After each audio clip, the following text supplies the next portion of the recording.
All right, welcome back to the Batting 500 podcast. We're here with Trenton, Andy, and we got Jeremy on today. How's it going, Jeremy? Hey, all right, man. How you doing? Pretty good, man. It's nice to have you on. Let's get right into this. We got a lot of off-season moves going on right now. We got a ton of guys moving all over the place. I know your Mets have made a bunch of moves. I think they're going to be a great team this coming year. They've made some really cool acquisitions. Lost some guys, but added a lot more guys, I think. It seems like they've been taking heavy swings here recently. For sure. Last year just didn't pan out for you guys. Barely missed, but I feel like you're going to keep taking these heavy swings. It's going to be like the Dodgers. Eventually, it's going to pay off. I mean, yeah, it's got to. You're spending the most money in the league. Well, second most, but yeah, second most, yeah. Yeah, it just kind of goes to show you that you can spend the second most money in the league and still end up not in the playoffs. I think David Stearns is an architect, man. He's a genius. You saw what he did with the Brewers over there, and you got to have faith and you got to believe in him if you're a fan. I know there's a lot of Mets fans that are angry, rightfully so. I mean, when we didn't re-sign Pete Alonso, I was heartbroken. I know a lot of us were. It's my son's favorite player, and I actually recorded a video of showing him the news. Is pretty hilarious. He freaked out. I saw that. Yeah, he was pretty upset about that. Yeah, but we lost a lot of power. But clearly, the plan is contact, run prevention. David Stearns was harping on that, and you can see it. They got rid of some power. They lost Nimmo. He went to the Rangers. They had to get out from under that contract. And they said that was the linchpin to this offseason. If they couldn't have unloaded that contract, they wouldn't have done what they did. They took a big swing at Kyle Tucker. Obviously he went to the Dodgers. I'm ruining baseball. Yeah. That's a topic for another day. You guys did that last week. I wasn't here. But they recovered quickly. They got Bichette, another contact hitter. He hits over 300. We'll see how he does at third base. It was surprising to see you guys pull that one off getting him from the Blue Jays. I was really shocked on that one. Yeah, well, I thought he was going to sign with the Phillies. Yeah, I really did. I agree with you. I kind of thought he was going to end up with the Phillies or back at the Blue Jays, but the later those talks kind of went on, it kind of started to seem like I don't think he's going to end up back with the Blue Jays. So then I was thinking Phillies. It's got to be the Phillies, right? Well, and it seems like the Phillies are in the same boat as you guys. They're just trying to build a championship team. They've got the pieces there. Yep. They just got to figure out a way to get them to work. Yeah. And then when I woke up and saw that he signed with the Mets, I was like, oh, I wonder how Jeremy feels about that one. That was out of left field, man. I was not expecting it. And then to top it all off, I mean, we have 8 infielders on our roster. So I obviously want Bo Bichette, but I'm like, all right, well, what does that do for Brett Beatty? Right. We have 8 infielders. What's the plan? Are we trading some of them or what's going on? Which did end up paying off because they traded one of them. Luis Angel Acuna went to the White Sox for Luis Robert Jr. I don't know if it's Robert or Robert. I think it's pronounced Robert, but everyone calls him Luis Robert. Yeah. But Robert Jr. It's a I think he's Cuban, but don't quote me on that. But it's got that like Hispanic. I think it's Robert. Yeah, I think you're right. He is Cuban, and I think I saw something saying that they don't pronounce the T. Yep. So I'm not too familiar. But anyways, I mean, like you said, they've been making huge moves. They're going for contact ability. There was just way too many situations where they weren't able to drive in runs last year. Too many frustrating strikeouts. And the guys they got, I mean, Polanco hit over 300 from both sides of the plate. Right. So I mean, and a really good defensive player too. Polanco plays really good infield, and you can move the guy around. Like, absolutely. I think they have a plan. They're doing something here. That, like you said, they're going for contact over power. You saw that when they let Pete Alonso go. Well, it feels like he's just taking the Brewers, where we're a small ball, and then when we hit a home run, it's not going to be our bread and butter. It's going to be we're just going to kill you with slow cuts. But instead of getting a bunch of who designed that, exactly, David Stearns, right. So it's one of those things. It's like you watched what he did over there, and it's worked very, very well for us Brewers fans. And now he's just taking it over to a bigger money market. But instead of when you have these power guys, instead of getting 1 run or 2 runs at a time, you got contact guys. When you do connect with one, you're getting 2 or 3 runs now because you've got guys on base. Bases juiced. Exactly. Yep. So I think they've definitely, like you said, they've got a plan. They know what they're doing. They were close, dude. 2 years ago, I honestly thought the Mets were one of the favorites going in. This past year, they ended up missing the playoffs after signing Juan Soto. Right, and then now it's like, okay, well, you've got the pieces there. Oh. You brought in Soto, 2 years ago now. You're bringing in pieces now with Bo Bichette, Luis Robert. Like you're really building a team here that could be pretty scary and could really push the Dodgers to the brink. I mean, it's time for someone to push the Dodgers. The closest thing the Dodgers even got this last year was the Blue Jays. I mean, that by far just was not. It was head and shoulders above everyone else, and it just seemed like they just waited until the postseason. One of those things where it's like, we're not going to care about the wins during the regular season, and we're just going to get to the postseason, and then we're going to kill everybody. Right. We're going to roll everybody. What a great World Series, though. It was, right? Honestly, like even with the Dodgers winning it again. By 1/2 of a foot, man. We're talking about a Blue Jays win. Yep. IKF. Yep. IKF. Secondary lead, my friend. Yes. Oh. It's just baseball 101. Right. You learn right. that as a kid. Like you gotta be honest to it. Let's go over the details of that trade real quick. So on January 20th, the Mets acquired Luis Robert Jr. They sent, like you said, Luis Angel Acuna, who is Ronald Acuna's little brother, I believe, right? Yep. And a minor league right-handed pitcher, Truman Pauly. So in the long run, like you had mentioned before we started recording, this was actually more of like a salary dump for the White Sox. They wanted to get out of that contract with Robert. They figured, you know what? Let's get rid of him. Let's bring in some kind of talent. I mean, Acuna's a really good player, young, promising player. He played great for the Mets. I think both teams really won on this deal. I think both teams benefited from it. The Sox are actually making some pretty cool moves this year. I think the Sox are going to look pretty decent this year. They are not going to be bottom of the barrel like people have become accustomed to lately. That would be the Twins this year. The last 2 years, they've just been bottom of the barrel, not really doing that well. So I feel like it's kind of one of those things that you got Big Brother 2 in your same city. So it really helps push them to, all right, well, we got to make some waves. We got to do something with our team. Yep.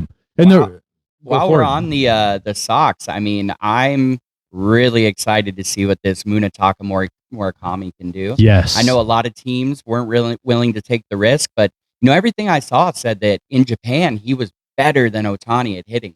They call him the Japanese Babe Ruth. Yep. The guy crushes the ball. There was some question about if he could hit fastballs over 93 miles an hour. I know that's why a lot of teams were apprehensive on him. But I think if you can hit the ball at any speed, it's just adjusting to the speed, adjusting to it.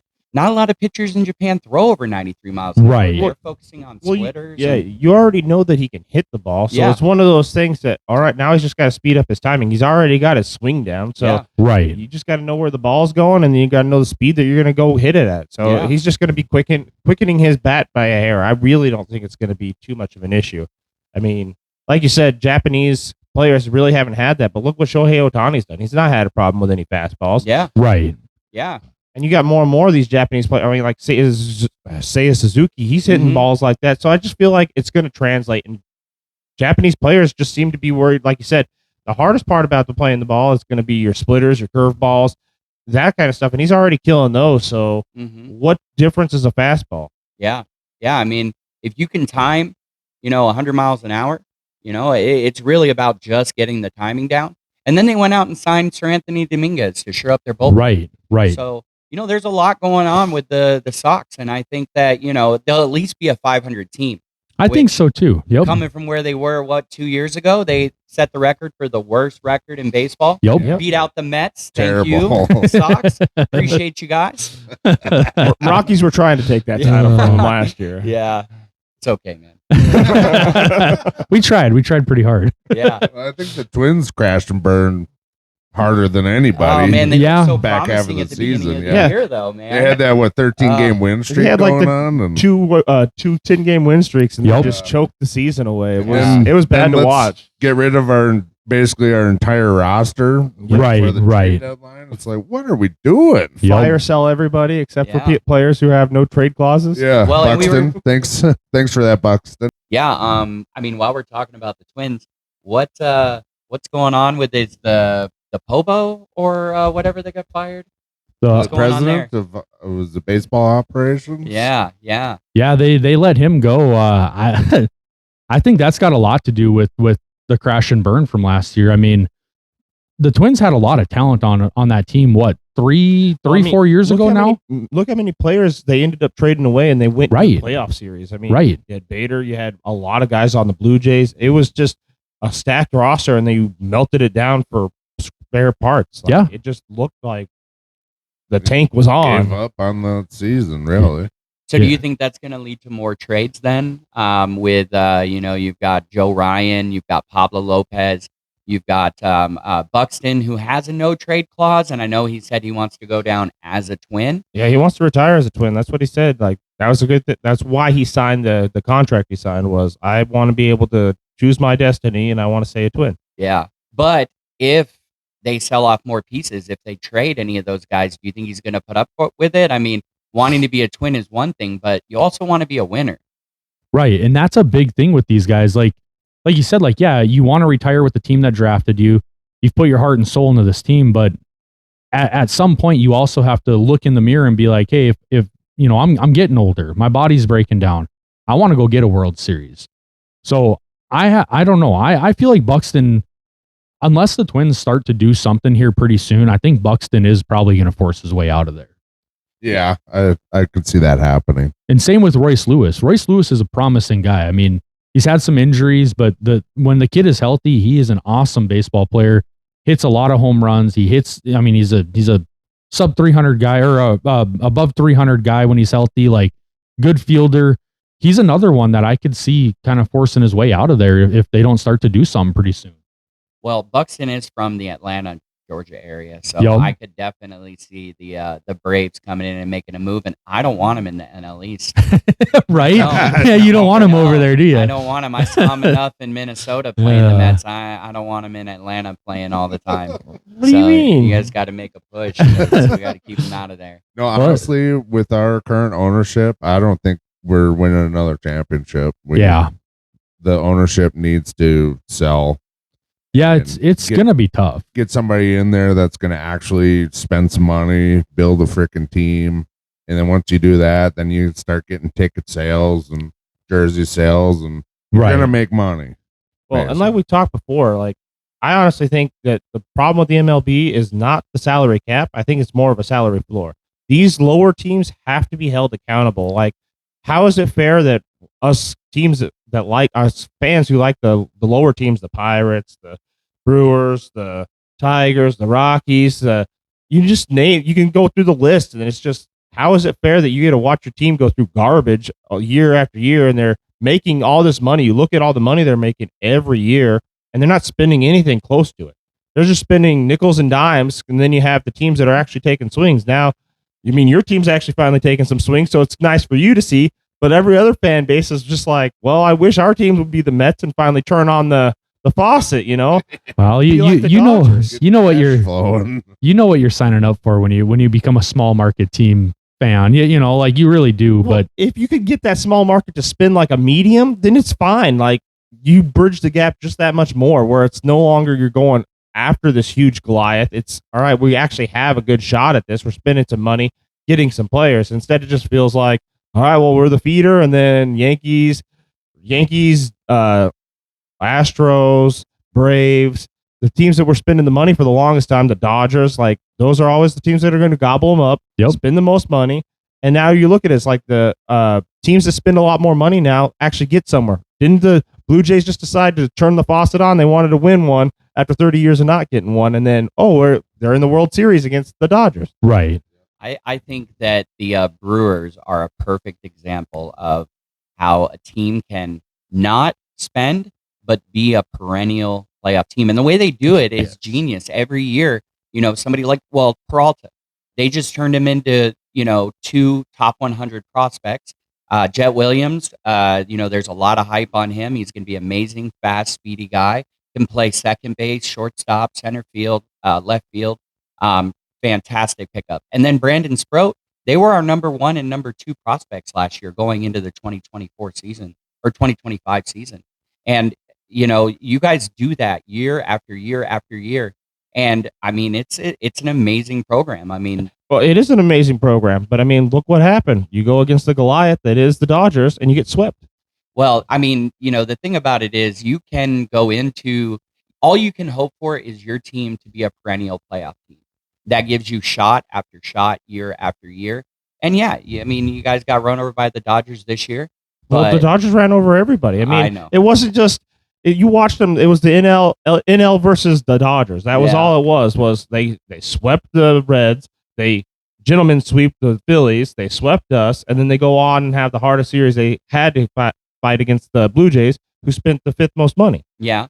Well, I think the CBA next year when they meet, I think the big thing is going to be making those deferrals count towards their salary yearly. Well, it needs to. I mean, the fact that you can defer for 10 years, that's just crazy. Ohtani and Tucker are making $3 million this year. Yeah. $130 million in salary this year is only $3 million for them. It needs to count towards the cap. Yeah. Well, and if they don't do it, so that's what's going to happen is you're going to see their contracts are finally going to hit, but they're going to defer everybody else's past it. So it doesn't matter because you're not going to have to worry about it because, all right, well, we're paying out Ohtani now. We're paying out these other players who aren't here. And we can justify it by, all right, well, we just deferred everybody else for the next 5 years. And we're going to give you $1 million, $2 million a year. You'll be fine off of that. And then you get all your money. And that's kind of seems like the way that baseball is being played right now. It's just these people are spending big money and then they're deferring it. Yeah. Yeah. Well, I mean, mainly the Dodgers, obviously, people want to play for the Dodgers so bad that they're willing to defer their salary. But, I'm curious. I haven't looked it up yet, but, I'd really like to find out what the Dodgers payroll would be because it's not just Tucker and Ohtani. They have several players that their salaries are deferred. A lot of big names. And they're over $400 million right now. Mm-hmm. What would their salary be if they didn't have any of those deferrals? It's just a question. I definitely need to look that up when we're done here. But their salary has to be over $500 million easily. 130 million for sure. Is deferred just from those two players this year. I mean, that's absolute insanity. And I think they're going to fix that at the next CBA.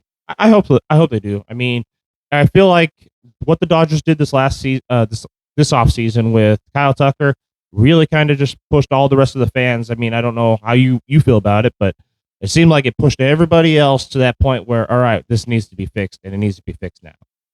Yeah, and it definitely is going to. And honestly, I'm not in support of a salary cap. I do like the idea of a salary floor. I think that, but the problem is you can't have one without the other. But I do think that a salary cap only punishes the players. So they're going to have to take, less money every year. Well, and that's why I think it should be more, we shouldn't really be forcing a salary cap as much as we should be forcing the floor.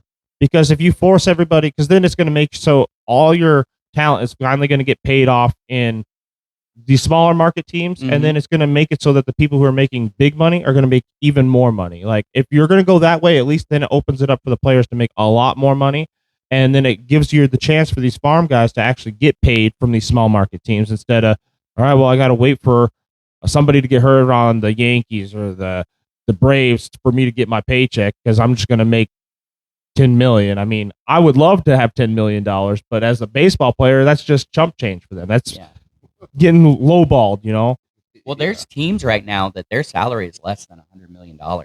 Yeah. And that's unacceptable. My main thing is in order to get the owners to agree to a salary floor, the players will have to agree to a salary cap.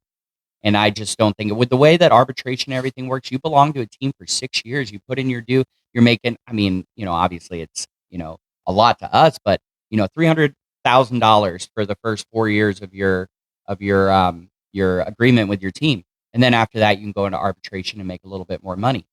Speaking of which, you guys want to talk about Skubal? Yeah, let's get into that Tarik Skubal thing. So I'm not gonna lie to you guys. I don't know a whole lot about how the arbitration works. That's why we've got this guy here. He's the financial guy. He knows all that stuff.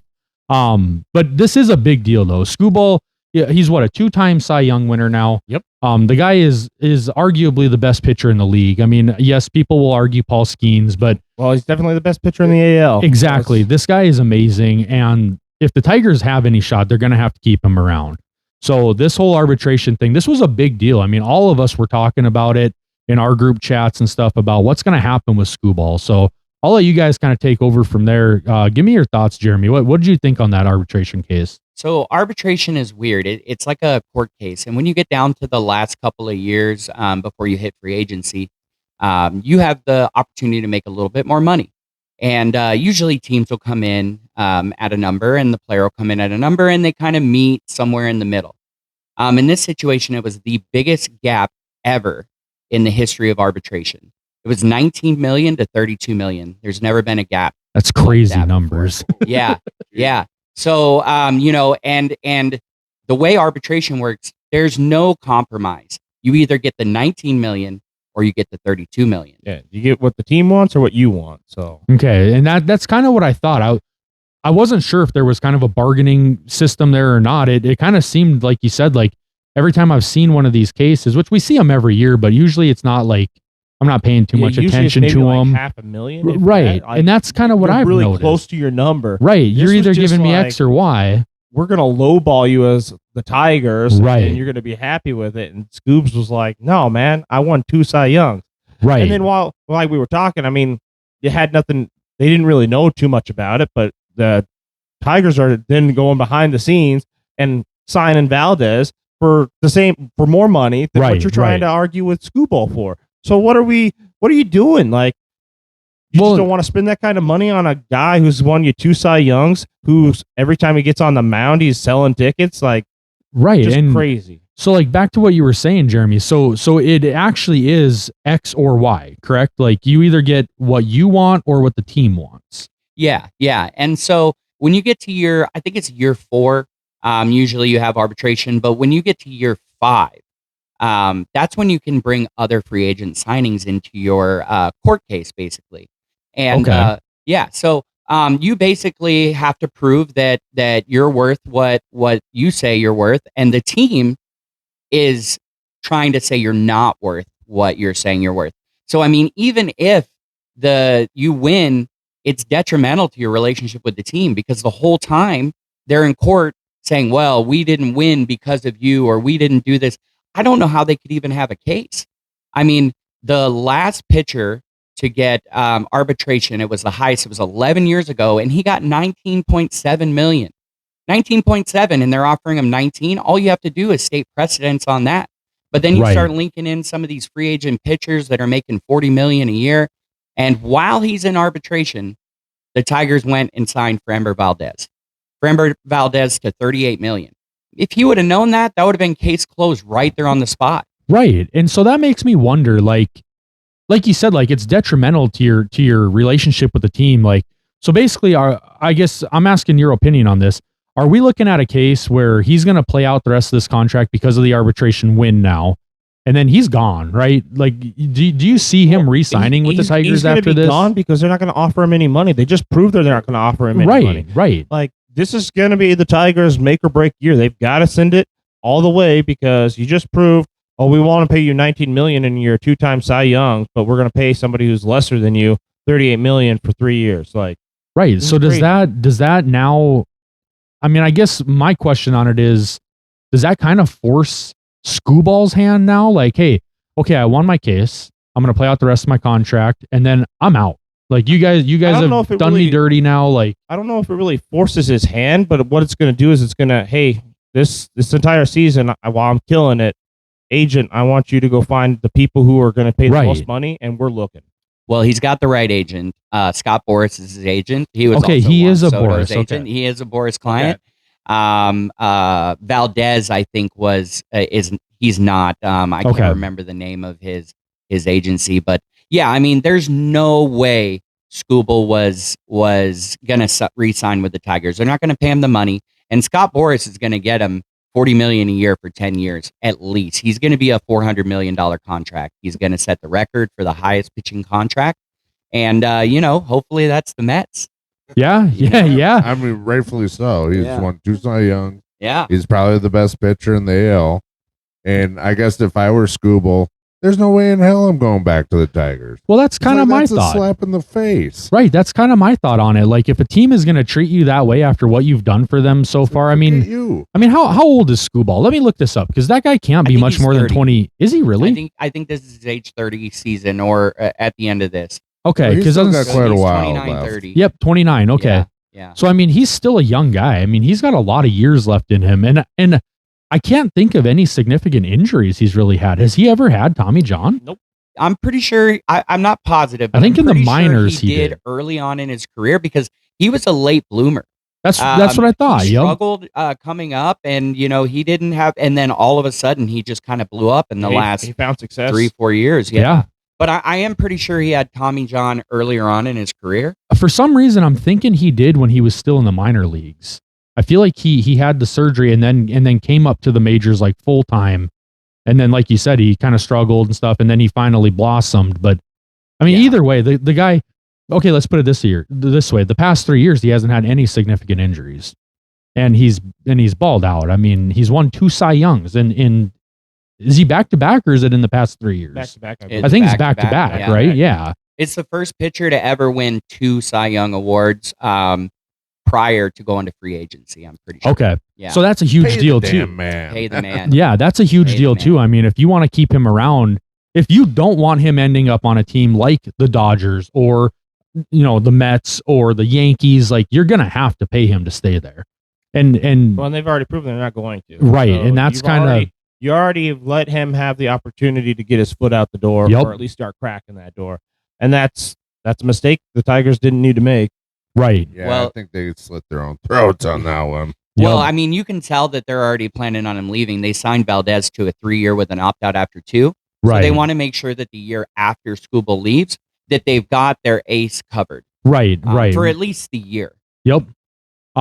So As long as he doesn't get mad and throw it at the pitcher. Oh, man. So do you guys think this is kind of the final year for the Tigers to go on a run then, or what's your thoughts on the Tigers going into this season? I mean, they had a really good team last year.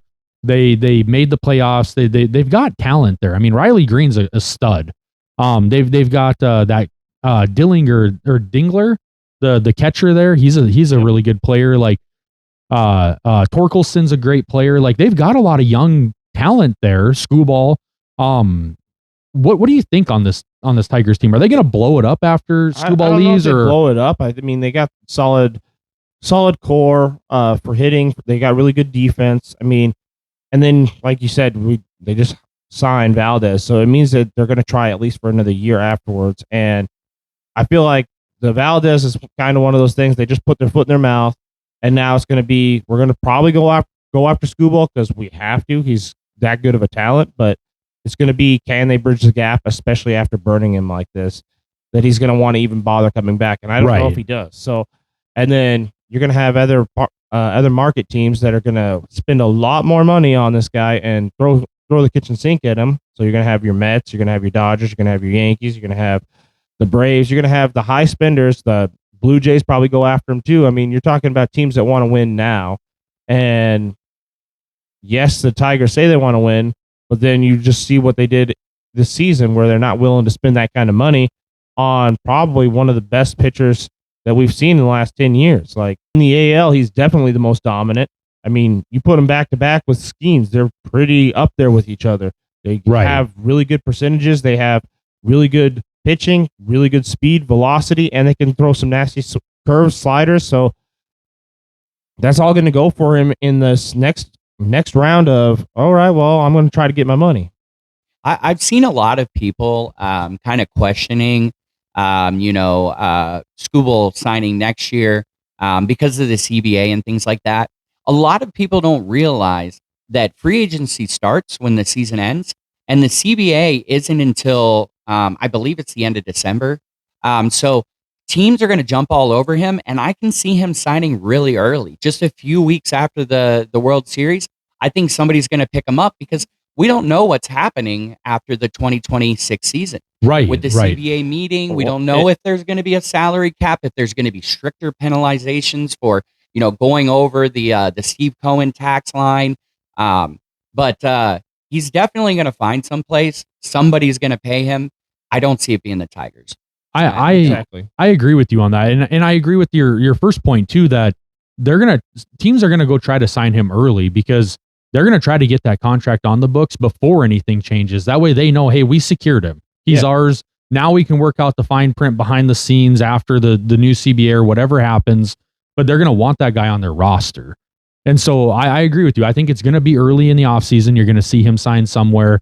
And I really don't see him staying with the Tigers. I don't after this. I mean, I agree with you. I think they did themselves in on this one. I mean, yeah, he's one of the best pitchers in the league. They dug their own grave. You know, a lot of players don't really talk about what happens in arbitration.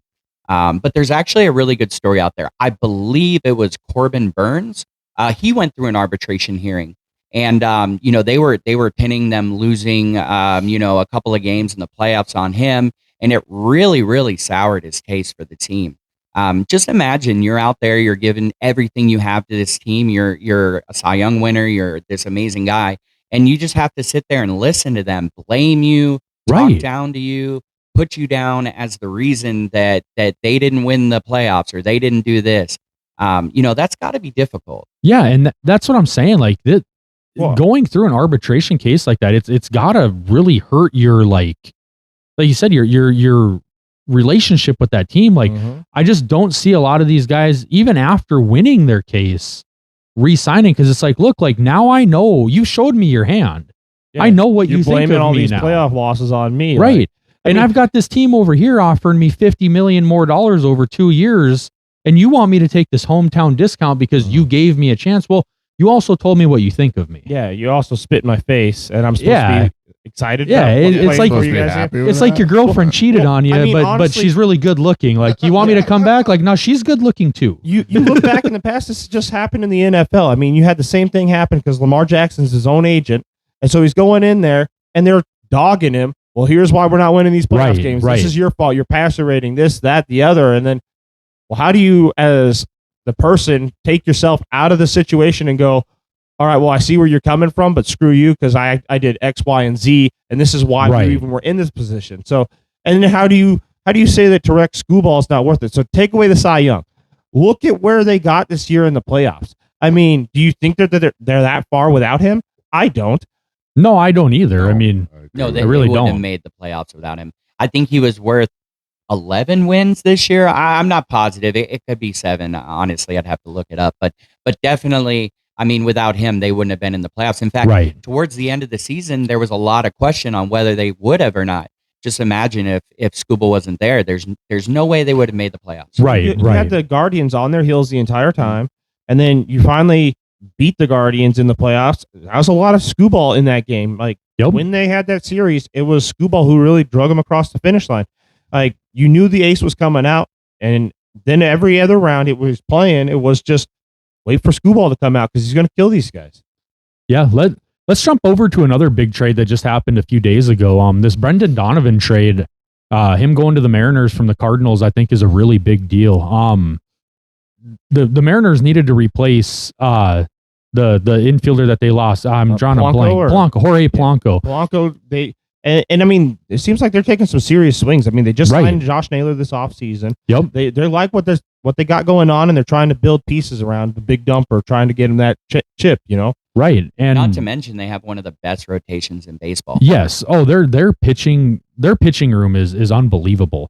All the way from the starting rotation, all the way through, you know, the bullpen, the closer, everything.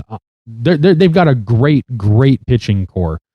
And I think Brendan Donovan really does replace what they lost with Jorge Polanco. Like, you got a utility guy that can move around. He can play infield, outfield. He can play the corners. He hits good. And he's still a fairly young guy. He's 29 years old. I mean, Polanco, I think, is actually older. I think Polanco was 31 or 32. I believe so. So I think they really set themselves up with this trade to kind of pick up where they left off and continue on. Yeah, get younger and get same talent or better, you know. And like you said, they traded for Naylor in the season last year at the deadline. Yeah. And then they re-signed him to that 5-year, $93 million deal. He killed it for him. I mean, he came from the Diamondbacks. He was doing really good with the Guardians.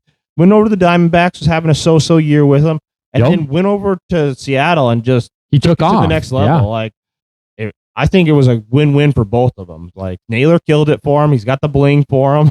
Yep. You know, and he's getting signed to a good contract, good healthy contract. They're trying to take some swings, 5-year contract for the guy. So then you had this Donovan trade.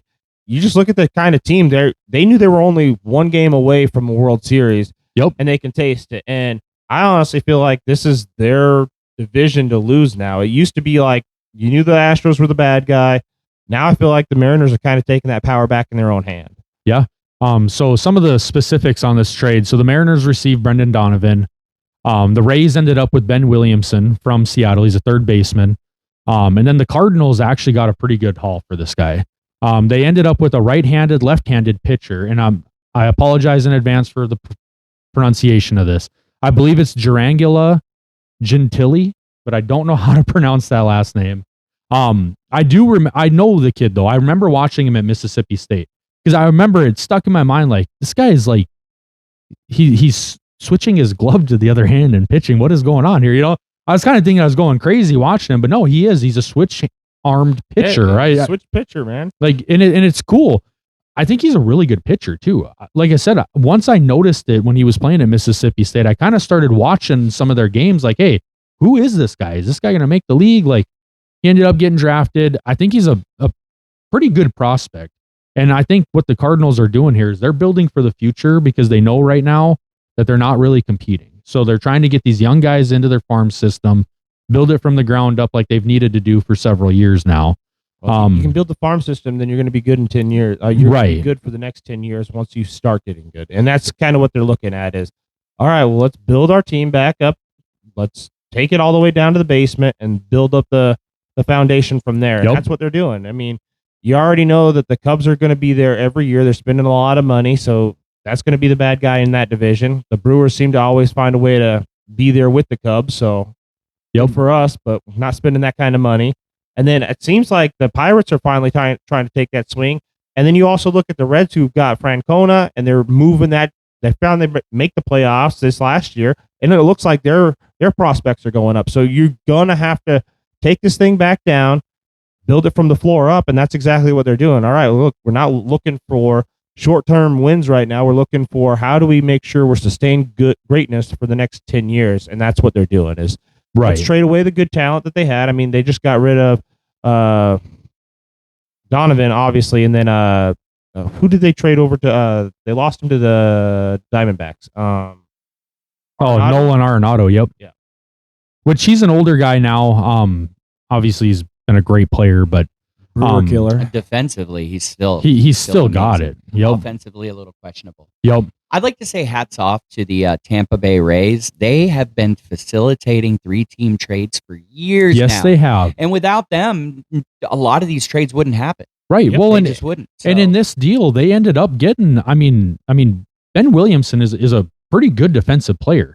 He's not great offensively, but he's not terrible. But he's a solid defensive guy. I mean, they really got a good corner piece to put on the field. And like you said, for years they've been pulling these trades off, just kind of being that extra team in the deal. And it always seems to work out for them. They always end up with good talent. Juice on it. That's what they do. They're just, we're going to be in the side here. Let me make sure we get our juice out of the squeeze, you know. But I do think the Mariners really, I'm not going to say they won this trade, but they really got what they needed out of this trade. They got same with the Cardinals. That the team did need. Right. Same with the Cardinals. They got some really good prospects. They got that Durangelo kid. He's a switch hitting pitcher. They got him from Seattle. They got Tay Pete, an outfielder from Seattle, and Colton Ledbetter from Tampa Bay. He's an outfielder as well. And then they ended up with some picks and stuff. I mean, they really were able to add to their farm system here, and I think that's what they needed. And who knows? They might flip some of these guys into another player, an MLB player. I think they really picked up defensively when they got Donovan. Yes. Blanco's not a great defender. Obviously, offensively, he's outstanding. Right. But Donovan is more versatile. He can play infield and outfield, and is just so much better defensively. And I think that's really going to help them. Yes, I totally agree. They're going to be a scary team. Yes, they are. Who do they have playing third base now? That they traded the third baseman. Are they going to have Donovan mostly playing third base? Do you guys know? I think that's their plan, but I guess I don't know for Donovan sure. As third base, I think I've seen it as a projected roster for him as Donovan as the third baseman. So let's kind of touch on a couple other kind of key free agent guys here. Kyle Tucker obviously went over to the Dodgers. He signed a 4-year, $240 million contract, and we kind of discussed the whole deferral thing on that. $2 million. It's crazy how they're pulling this off. But another big guy that I actually thought was going to leave and he ended up staying was Kyle Schwarber. Were you guys as surprised as I was by that one? I wasn't surprised because it seems like the Phillies are going to be beholden to Schwarber until he decides to retire, and the same thing's going to happen with Harper. It's going to be those two, and they're going to make the team based off of those two players. It just seems like they keep spending that kind of money on those guys. They know who they are. They know the talent that they bring. They know the jersey sales. They know the seats that they fill every game, and then they're always in the playoffs. So it was one of those. The Phillies keep saying that they're trying to win the whole thing, and if you wouldn't have signed Kyle Schwarber, then are you serious about trying to win this thing? And I was surprised the kind of money that they spent, but I was more surprised to hear when this was all going down that the Pirates were actually in the talks with this guy as well. Like they were making some serious waves from what I was hearing. Like they were getting some traction, and I actually thought he was going to end up being a Pirate. I really did, and that's what I was getting at. Was I'm kind of surprised he ended up back on the Phillies. I thought the Pirates were kind of like looking at, hey, we got 2 or 3 more years with Skeens. We've got to do something, and we've got to do it now. Well, and I thought this is the year they're going to go out there and spend money. The Pirates is they're actually getting pressure because you have like the Pat McAfee shows where they are Yinzers. They're from Pittsburgh, and they talk about, well, we're Pirates fans, and you guys don't want to spend any money. Sell the freaking team and let somebody else have it. Well, now Skeens is even going out and saying, you got my arm. Let's try to win a championship. Let's win something. And now the ownership is actually feeling the backlash from all the fans. Like, oh, you were really putting the feet to our fire now. And that's kind of what I felt like this Kyle Schwarber was probably going to get sniped because the Pirates were going to go, okay, well, you're already across the state. We'll just have you come over here to Pittsburgh. Right. And we'll spend a few extra dollars and make sure you're on our team and we get a solid hitter then. I honestly thought that, well, first I thought he'd go back to the Phillies, but number two, the Reds were in hard on Kyle Schwarber. Yeah. And the Mets were too. The Mets were on hard for him too. And El Central seemed like they wanted him. He had a market. He's from Cincinnati, that area. Yep. And they didn't, I'm really surprised they didn't pivot and spend that money, but they had quite a bit allotted to Kyle Schwarber. And, being that he was from there and, this is a 5-year contract, he's probably going to retire. It made sense for him to go to Cincinnati. And I thought maybe he would. And I would have reveled in the fact that he was not in the NL East anymore. But, what do you do? Like I said, the Mets tried to go after him. I think they offered him 4 years before Pete Alonso had left to the Orioles. And they offered him a pretty penny. Yeah. But the Phillies threw that extra year on, and he definitely went back to the Phillies. Right. So. Yeah, I think the Phillies know what they have. Yeah. Right. So we got to make this guy happy and keep him here. Yeah. Well, and at $30 million a year, I mean, 5 years, $150 million. Like, yeah, he got what he got. What he's worth. I mean, why not stay and continue building what you're building there? Another big name this offseason was Alex Bregman. 5 years, $175 million with the Cubs. Bregman, the guy is still playing at a pretty, I'm not going to say elite, but a really high level. And he's getting a little older now, but I think that's a pretty good deal. I mean, probably going to retire from the Cubs now, being a 5-year deal, unless he were to get traded or something. But I think he's going to be good for the Cubs. Rangers Suarez going to the Red Sox. That's a pretty good one. What do you guys think on that one? The Red Sox have made some serious moves. They've made a lot of serious moves. They picked up Wilson Contreras from the Cardinals this offseason. They just picked up Suarez. I mean, seems like they're trying to make some moves to get themselves over the hump. I mean, they were in the playoffs really deep this year, and just it feels like they feel like they just fell short. Yeah. Yeah, they're wanting another title. Yep. For that New England fan base. Well, and another one, Dylan Cease going to the 7-year contract with the Blue Jays. Going to the Blue Jays. Surprised me right away in free agency. And it was early too. Yeah, it was like right away. The Blue Jays knew what they wanted. They were talking to that agent like, hey, we know we need to sign this now. What's it going to take? I know Valdez got excited when he saw that 7-year, $200 million. Oh, His eyes lit up. But where do I sign? $30 million a year, sign me up. I mean, he's better than Ranger and more consistent, and he throws over 200 innings a season. Right. I mean, it just definitely backfired on him, and now we're at the end of the season, and he signed that 3-year contract. But I think a lot of people thought Valdez was going to go before. Yeah. Dylan Cease is a workhorse. I mean, he throws over 200 innings. He just lacks consistency. Right, that's his big thing. Yep. He'll have those moments where he is a true ace, and then he'll have those blow-ups where his ERA just balloons. Yep. I want to close your ears, but it sounds like a lot Devin Williams right there. Yeah. Well, I don't want to talk about it. A couple of pretty good ones here just in the past week or so. I like seeing Eugenio Suarez go back to the Reds. I think he went over to Seattle, played good. He was at Seattle last year, right? I believe so. Yeah. Eugenio Suarez was a Seattle. Yeah, he was traded to Seattle midseason. That's what what I thought. And now he's back with Francono again. Yep. I feel like he's going to be really good for this. Yeah, and it's a 1-year deal. It's pretty team friendly for what you're getting. I mean, $15 million for a year. Like the guy's a really good player. Another one that I thought was a really big one, actually two of them. Harrison Bader signing with the Giants, and then leaving the Phillies and then going to the Giants. And then he's gone. A couple days later. Well, from the Phillies. Yeah. From the Phillies. He's sad that they left the Twins. He crushed the Mets last year, man. I saw him in Minneapolis. I sat right there in left field and was talking to him from the stands.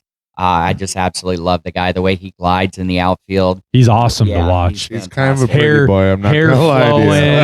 Yeah. He can't keep the hat on because his hair flows all the time. I know. I got that problem too. No.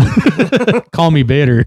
Yeah. Isn't Kepler with the Phillies too? Kepler is a Philly now, I believe. Yep. Yeah. He was there last year. Yeah, he's missing the first 90 games. Yep. Yeah. So basically the whole season. Well, I think he's a free agent, to be honest with you. And I think this is going to hamper his market. I'm pretty sure he finished his contract with the Phillies last year, and he is a free agent. So now you're looking at losing out on a lot. I mean, you failed, mid, mid off season, and now you're looking for a team to sign you, and you can't play the first 90 days for him. Right. That's going to hurt. That is the Padres to Braves trade, last year.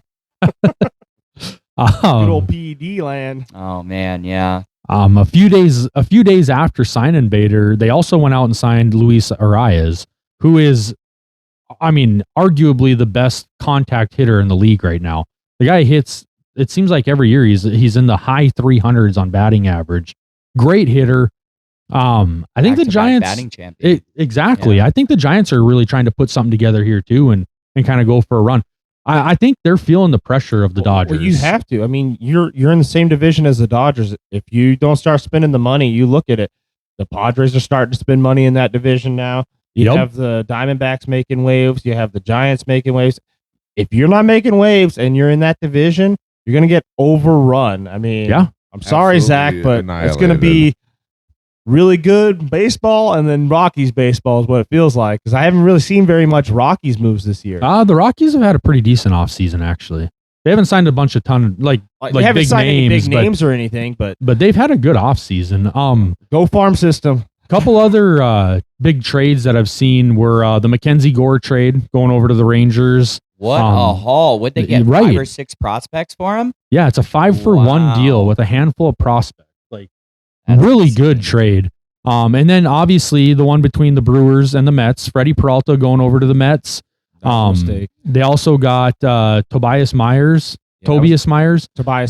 Yeah, I'm excited. And that was the Jet Williams trade. I mean, you saw what he did to the Mets in that game 3 and then the playoffs. He kept them both off of those guys the board are going to make your guys' team great. I mean, Peralta, we built him up, had a great year with him, and it sounded like it was only a few million that was the difference between us keeping him and him going. And I don't know why you built this guy up. You built Tobias Myers up. We have a really good pitching unit.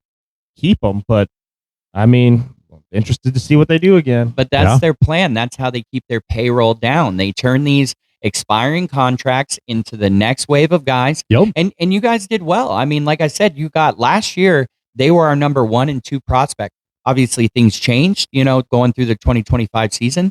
But I think those guys are going to flourish for you guys over there. And that's how you continue to keep a low payroll and continue to be in the playoffs every single year by making smart moves like that. Now, can the Mets extend Peralta, or are they going to let him hit free agent? That's the question. Is it going to pan out where they can keep him around, or is he going to hit the market and they're going to kind of lose out on that? I think he's going to end up signing with them. Just looking ahead, I really do. But we're going to find out. Well, you're looking at some prove it years for him. I mean, like they already know the kind of talent that they got, but if you want us to give you another contract, you're going to have to prove it and make sure that you're worth it. And I think both of those guys are going to be. I mean, I like the prospect thing. I don't get me wrong. That's how you stay as a playoff team. But you're also talking about you're not 100% sure what these guys are. And it seems like our pitching staff is really good at getting the most out of these guys. So I'm not too worried about it. But it's one of those, look at it, and the Mets, you guys did a solid job because, all right, yeah, these are prospects, and they might take another few years to get where they need to be. But you guys already got talent now that's been poured into, and they're good. So I think that's where the disconnect is for our team is when do you decide to keep the players that you've built and make sure that you're building the roster off of the guys that you have proven that are good, and then when do you want to trade the old pieces? I mean, you got some players on our team that are still there, and it's like, well, they haven't really been doing the best offense output. They're really good defenders, but you're not spending any money on getting us more offense, and that's what's going to hurt us in the playoffs. And it proved to be the case with the Dodgers, where you're not getting the offense that you need. That's where it hurts us. I would say that both prospects you guys got, and you're saying in a couple of years, they're both MLB ready. Brandon Stroke came up and pitched for us at the end of the season last year and really got us a couple wins. I think he pitched in the twos in his ERA, so not bad. And Jet Williams was just blocked. I mean, we put Marcus Semien at second base, so he can't come up there. We got Luis Robert in center field, so he really was blocked and didn't have an avenue to come up. And I really feel like he's going to excel for you guys. I really think the Brewers actually did better in the trade. I think the Mets got what they needed in a pitcher, a starting pitcher, but I think the prospects you guys got as the Brewers are actually the better part of that deal. Both teams got what they needed in the moment. The Brewers needed more young talent, and the Mets needed a starting pitcher to add to the rotation, and you both won. But I agree with you. I think both those prospects are MLB ready right now. They could play opening day. Yeah, 100%. They could be in your starting lineup opening day. If the Mets extend Peralta, then I feel like, it was a good trade. Right. If they don't and they let him walk, then that is a lot to give up for a rental. Exactly. And that's why I'm saying I think as we sit right now, I think the Brewers came out ahead on that trade. Yeah. Well, Myers has 5 years of control still. Right. And he's a great swingman. He can start. He can come in. He can be an opener. If a pitcher crash and burns, he can come in the second inning and carry the team. Right. So, I think he's kind of slept on. Everybody knows about Freddy Peralta, but Myers is that's where my big heartache is I think he was the steal of your guys' trade. Yeah. He really made that trade for you guys. I'm excited to see what he can do. I mean, like I said, I saw him in that playoff game and he just dominated the Mets. And then Devin Williams came in. Well, that just tells you better not have them paired back to back. Tobias Myers and Williams, you might lose the game. A couple more I wanted to hit here before we finish up. Cody Bellinger going back to the Yankees. What are your guys' thoughts on that one? He signed a 5-year, $162.5 million deal. I think Bellinger's a really, really good player. He's got that kind of surfer dude coolness to him. He always looks stoned. He does. Every time does. you see him, he's like, yep, but he's a really good player. He's very productive. He's a great player. My big thing with the Yankees though is until they get serious about coaching small ball and fundamental baseball, they're not going to do anything. You watched the World Series that they finally got to and just boneheaded the mistakes against the Dodgers. And the Dodgers weren't the team that they are now. And then you looked at last year. It's just there's disconnects. Like, you guys don't worry about the fundamentals and you're worried about hitting homers left and right. And I want to see Bellinger do something with them and make waves, but I guarantee it's going to be a playoff spot and then lose again because your coaching seems to always bite you in the butt. Well, the thing, go for it, Jeremy. I fully expected Bellinger to go back to the Yankees. So did the defensive versatility that he has, he can play every outfield spot and first base at a plus rate. Offensively is where the question is. I don't know if you guys have watched him over the years. He was DFA'd by the Dodgers a couple of years ago. Yeah. His offense capabilities are up and down. And last year he had a great year. And I feel like Yankee Stadium is built for him. That left hand short porch in right field. That's his sweet spot. And I think it's the perfect place for him. Would I have loved him to be on the Mets with that versatility? Absolutely. Would he have done it as well offensively? I don't think so. I completely agree with you on that, because I think that's why they're trying to keep him there. Is that park is perfect for him.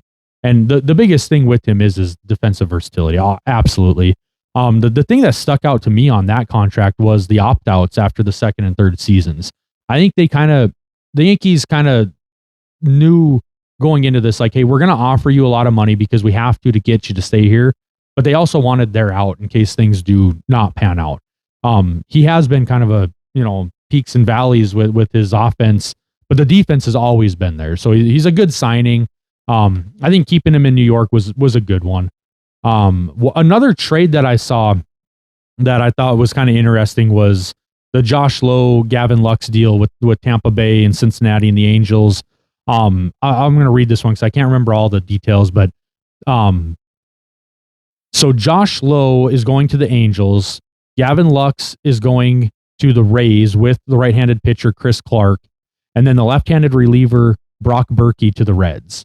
I've liked Gavin Lux since he came up to the big show. He's been good. He was with the Dodgers. He went to the Reds. Like I've really liked his game. I think he's a really good player. So I think the Rays really got a good guy there, but I feel like they gave up a lot for him too. Like Josh Lowe's been really good for the Rays.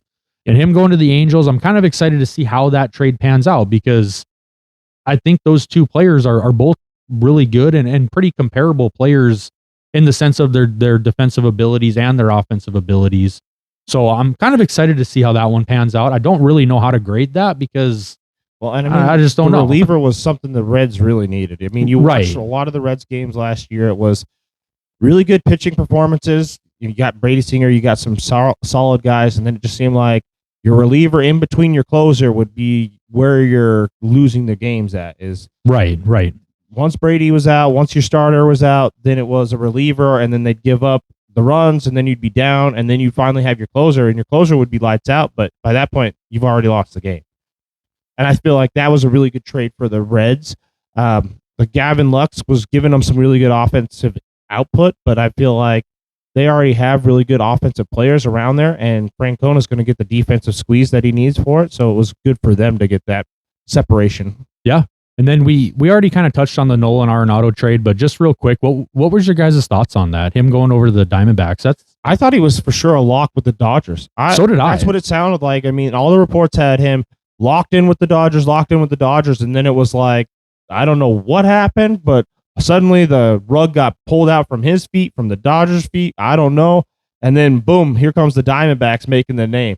And Arenado is not somebody you want to sleep on. I mean, as a Brewers fan, I've watched him. He's been the Brewers killer. In your division, you do not want to play this guy because he always seems to be where he's not supposed to be or hitting balls that he's not supposed to hit, and he ruins your entire afternoon. Yeah. And just because I'm a Rockies fan, small market, I was going to mention that the Willie Castro signing I really liked, and Michael Lorenzen, signing to Michael Lorenzen. I think that's a good one. Kind of the last bigger one I wanted to touch on here was the Yankees acquiring Ryan Weathers from the Marlins. They gave up, I believe, 4 prospects in this deal. Yeah. Marlins won that one. What do you think about adding Ryan Weathers to the rotation there in New York? Is that going to pan out for them? With a short porch, anything can. I mean, I don't know if it's worth the 4 prospects, but apparently the Yankees did. So we'll see how that pans out for him. Hopefully it does. But I don't know if I'd have given up that much for him. It kind of feels like a lot to me. I don't know about what do you guys think, Andy and Jeremy? What do you think on that one? It feels like a lot to give up for this guy, but he is a young guy. He's talented. Obviously, he wouldn't be here if he wasn't. But I don't know. I just don't really know what to think on that trade.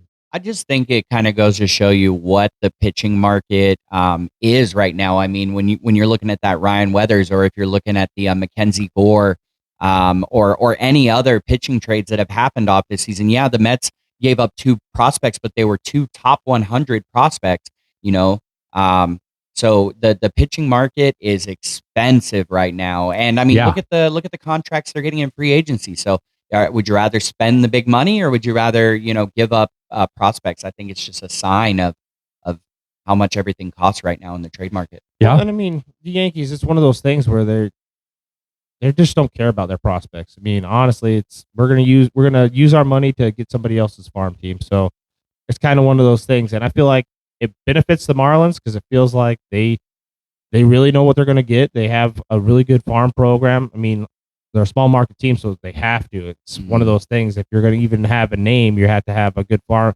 system, unless you're spending all this money. So Weathers can do it, but I don't. Like I said, I don't know if I was the Yankees, if I would bother with the four for him. I mean, we'll see. Yeah, it seems like a lot for Weathers. Yeah. What do you have, a 4 ERA last year? I think it was just below 4. Yeah. I think it was like 3.98 or something like that. 7, I think. I do think the Yankees need to get rid of Boone as their manager. Yeah. I think Yankees fans have been saying that for years. I think that's kind of the talk It's around the city. Let's face it, the only reason why he's still there is because he got a home run in a playoff game. Like, that's the whole reason he's there. Did you guys have any final thoughts on this offseason so far leading up to here? Or I mean, obviously we're going to do more episodes before the season starts because there's going to be more movement. We got we touched on a lot of the movement, but there's still other guys we haven't gotten into. But any final thoughts here, guys? My final thoughts are kind of not really so much free agency related, but it's going to be future of baseball. I am excited to see the prospects coming from Japan. I feel there's like a lot. We have a lot more pitchers coming. Pitching is super, super heavy over there. I mean, that's why they always wear 18 all the time over there. Mm-hmm. And then you're now getting hitters over here where you're getting Ohtanis, where they're finally watching an Ohtani. They're getting the international market going for the Dodgers. And then those people are, I can be known instead of just hitting the ball, pitching the ball all the time. I can be known for hitting the ball. And you have some really, really good players. Like I said, Seiya Suzuki, got Shohei Ohtani, was his name, Ichiro. You got these players that are coming up, Yamamoto, Yu Darvish, Mooney over here now. Yeah. Like, I think Japanese is going to take over baseball because it's going to be like the new Cuba, where you're just getting more and more talent that are actually going to come out of this area. And I think it's going to be fun for baseball. Yeah, there were 3 big ones that came over. You had Tatsuya Imai, who went to the Astros. Yep. They're saying he's a middle of the rotation kind of guy, so maybe a 3, something like that. Again, Munitaka Murakami, they call him the Japanese Babe Ruth. He's absolutely amazing. It just, if he can catch up to those fastballs and can get his timing down, I think that's going to go well. And one that was really slept on was Okamoto. Very versatile, can play first base, third base. I think he can play left field and right field. Still, can hit his home runs, but more of an average guy. Hit over 300 last year. He won the Japanese Gold Glove. That's gonna compute whether or not they can hit or not. We don't know. But the defense is the defense. It's going to be the same. Right. And I feel like he was the most solid free agent to come over. And I really wish the Mets would have gotten him at the time. We didn't have a first baseman. And I thought he would fit. We don't have a left fielder still. We'll have to see what happens if Benj breaks camp or not. I really, really loved that signing. I can't remember who got him, but he went to the Blue Jays. Yep. Okay, yeah, that's right. Yep. And I'm really excited to see what he does with the Blue Jays. I think that he is going to be fantastic, and I think he was slept on. Well, and I know a lot of people were saying out of those 3, the big 3 that you kind of mentioned there, that he could be the best player out of all of them when it's all said and done. So I think the Blue Jays really got a steal with him. It was a 4-year, $60 million deal. Yeah. It's only $15 million a year. I mean, yes, that's a lot of money. I get it, but with baseball, it's really not. With baseball, it's really not. Like $15 million a year, that's pretty team friendly. So, yeah, I think he's got the highest floor. I think Murakami has the highest ceiling. Yes, I agree with that. But he's a DH. His defense is really poor. And then Amai, I think he's right in the middle there. So I'm really excited to see how this pans out, and I'm really excited for 2026 baseball. It's going to be a great season. I think a lot of teams moving guys around. I know you're excited. The Mets look great this year. I'm really excited to watch the Mets and see what they do this year, because I think they made a lot of really good moves. And it's funny because when the offseason kind of started first getting rolling, me and you were talking, you're like, what are we doing? We haven't really done anything yet, And then they started to sign a few guys. You're saying the CBA happens winter break. Right. And that all And then it was like, boom, open the floodgates. Right. Going. It was all in a week, really. Yeah. Well, yeah, because you were telling me like we've got all these infielders, but no outfielders. Like, what are we doing? Well, then it was just kind of boom, boom, boom. They made some deals. It's like, okay, never mind. We're good. We're good. In the beginning, every move that they made, you couldn't say if you liked it or not because it depended on the next move. Yeah. You know what I mean? So you're watching the chessboard. You gotta, all right, well, what is this going for? And then you can see the board afterwards. And you're okay. I know it had your blood pressure up a little. Oh man, yeah. But I'm excited to see it's a complete. I mean, we have 2 players in the lineup aside from Brett Beatty and Mark Vientos. We have 2 players that are return players. Everybody else is new. I guess Alvarez too. Sorry about that. Yeah. So, but I'm really excited to see what they can do. It's a completely new look. And contactability is the name of the game. So they're going to make stuff happen. Oh, I believe that. Yeah. Another team I'm kind of excited to see this year is the White Sox. What they've been the past couple of years and some of the moves that they've made, I think they're really trying to compete again here, starting this season. Oh yeah. And absolutely. I'm excited to see it. I want to see what they look like this year. So yeah, they're finally going to go out of the suck, I think, is what's going to happen. Yeah. We're actually making some moves. We got a new manager. I mean, you've been watching it over the last few years, picking up these chores, trying to get a team finally that's reputable. And then you're also getting rid of a manager who's just not clicking anymore with the players. Right. I mean, it's been a tough watch for any Chicago White Sox fan, especially when you got the Cubs just north of you killing it all the time. But I feel like this is finally one of those where the White Sox are getting on the right track and they're going to get some traction going. Yeah. Any final thoughts from you, Andy? Yeah, I think it's going to be a very exciting season. The next 5 years, 10 years. Yeah. It's going to be really exciting baseball. I was going to say earlier, I think I could see Skubal going to the Blue Jays, honestly. Yeah, They are really wanting another championship. It's been 30 years. Well, as long as he stays in the AL, I'll be happy. I think that would actually be a really good signing for them. Would be Skubal, and I can see it happening. Honestly. Yeah. Well, and the Blue Jays are spending money now. I mean, yeah. Oh yeah, they've made that clear. They made it clear that they have the most money in Canada. They have the broadcasting company over there. They pretty much have everything. They're spending. It's time. Like you guys have a lot of money. You're the only really Canadian team. And you have the support of a whole country behind you, Yeah. as opposed to half the support of a city. Exactly. Yeah, right. I mean, exactly. it's not like you're fighting any other cities over there in Canada. It's just Toronto Blue Jays, and everyone. Every time you see a hockey game played, every time you see, like the Grey Cup, you're always seeing Blue Jays hats. You're seeing them represent the Blue Jays. Why? Because it's their national team. There's no other team for them. Bring back the Expos. I agree. Bring them back. Bring them back. Montreal. They're still there. They're just the Nationals. Yeah. We took them over. I did have one more thought. We were talking about DHs. Do you think, this is a question for everybody, do you guys think that going forward, they take away Aaron Judge out of the outfield because he keeps getting injured and just DH him 24/7? It's gonna happen, honestly. I guess I could see it happening. Yeah. I think he's more valuable as a batter. I think we're just a few years away from that. I mean, I agree. I see the writing on the wall Yeah. for sure. That's why I'm asking this question, because it's one of those, every time like they get in the playoffs or he just gets an injury, gets a tweak, and then it's like, well, it's taking away his batting power, and that's really what matters to them, is what I feel. That's Soto's future too. Right. You know what I mean? Right. So And that's why I think Ohtani should quit pitching and just focus on batting.